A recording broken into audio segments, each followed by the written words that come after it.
ಈ ವಿಡಿಯೋವನ್ನು ನೋಡುವ ಮುನ್ನ ನೀವು ಇನ್ನೂ ಕೂಡ ನಮ್ಮ ಚಾನೆಲ್ ಅನ್ನು ಸಬ್ಸ್ಕ್ರೈಬ್ ಆಗದಿದ್ದರೆ ಸಬ್ಸ್ಕ್ರೈಬ್ ಆಗಿ ಮತ್ತು ಈ ವಿಡಿಯೋಗೆ ಒಂದು ಲೈಕ್ ಮಾಡಿ. Hi friends, life line Kannada GK ಅಡ್ಡಾದ ಮತ್ತೊಂದು ವಿಡಿಯೋಗೆ ಸ್ವಾಗತ. ಸ್ನೇಹಿತರೆ, ಅತ್ತೆಯ ಜೊತೆಗೆ ಓಡಿ ಹೋದವರ ಇದು ಅಚ್ಚರಿಯಾದರೂ ಸತ್ಯ. ಈ ವಿಡಿಯೋದಲ್ಲಿನ ಮಾಹಿತಿ ಕುತೂಹಲಕಾರಿಯಾಗಿದ್ದು, ಹೀಗಾಗಿ ಯಾರು ಕೂಡ ವಿಡಿಯೋವನ್ನು ಸ್ಕಿಪ್ ಮಾಡದೆ ಸಂಪೂರ್ಣವಾಗಿ ನೋಡಿ. ಸ್ನೇಹಿತರೆ, ಪ್ರಿಯತಮೆಯ ಜತೆ ಓಡಿ ಹೋಗುವುದ ಮಾಮೂಲಿ.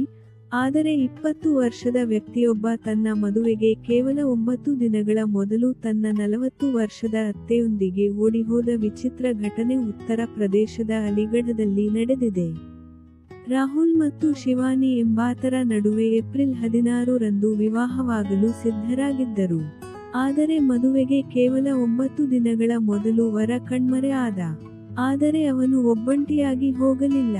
ಆತ ತನ್ನ ಭಾವಿ ಪತ್ನಿಯ 40 ವರ್ಷದ ತಾಯಿ ಅನಿತಾ ಜೊತೆ ಓಡಿ ಹೋಗಿದ್ದ. ಇದನ್ನು ಕೇಳಿದ ವಧುವು ಬೇಸ್ತು ಆಗಿದ್ದಾಳೆ. ಅಲ್ಲದೆ ಅತ್ತ ವರನ ಕಡೆಯವರು ಈ ಸುದ್ದಿ ಕೇಳಿ ಸುಸ್ತಾಗಿದ್ದಾರೆ. ಅಂದಹಾಗೆ ಎಲ್ಲವೂ ಸರಿ ಇದ್ದಿದ್ರೆ ಶಿವಾನಿ ಹಾಗೂ ರಾಹುಲ್ ಮದುವೆ ಈಗಾಗಲೇ ನಡೆದು ಹೋಗಬೇಕಿತ್ತು.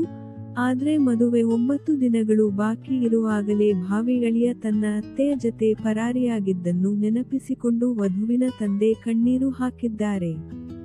ಇನ್ನು ಅಳಿಯನೊಂದಿಗೆ ಪರಾರಿಯಾದ ಅತ್ತೆ ಮನೆಯಿಂದ ಹೋಗುವಾಗ ಮನೆಯಲ್ಲಿರುವ ಆಭರಣಗಳನ್ನೆತ್ತಿಕೊಂಡು ಪರಾರಿಯಾಗಿದ್ದಾಳೆ.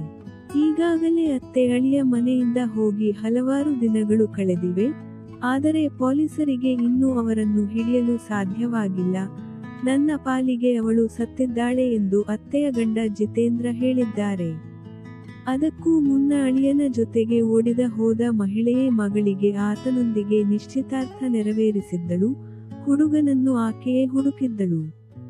ಮದುವೆಯ ಸಿದ್ಧತೆಗಳ ನೆಪದಲ್ಲಿ ವರನು ಆಗಾಗ್ಗೆ ಅವರ ಮನೆಗೆ ಭೇಟಿ ನೀಡುತ್ತಿದ್ದ.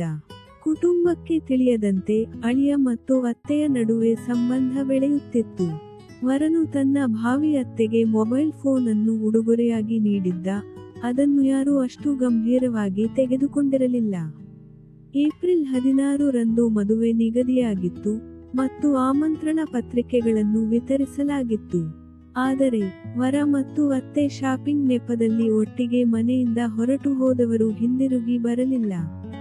ಎಲ್ಲಿದ್ದಾರೆ ಎಂಬುದು ಯಾರಿಗೂ ತಿಳಿದಿಲ್ಲ. ಸ್ನೇಹಿತರೆ, ನೋಡಿದ್ರಲ್ಲ, ಇದೇ ತರಹದ ಕುತೂಹಲಕಾರಿ ವಿಷಯಗಳಿಗೆ ನಮ್ಮ ಚಾನಲ್ ಸಬ್ಸ್ಕ್ರೈಬ್ ಮಾಡಿಕೊಳ್ಳಿ. ಈ ಮಾಹಿತಿ ಇಷ್ಟವಾದಲ್ಲಿ ವಿಡಿಯೋಗೆ ಲೈಕ್ ಮಾಡಿ, ಶೇರ್ ಮಾಡಿ. ನಮಸ್ಕಾರ.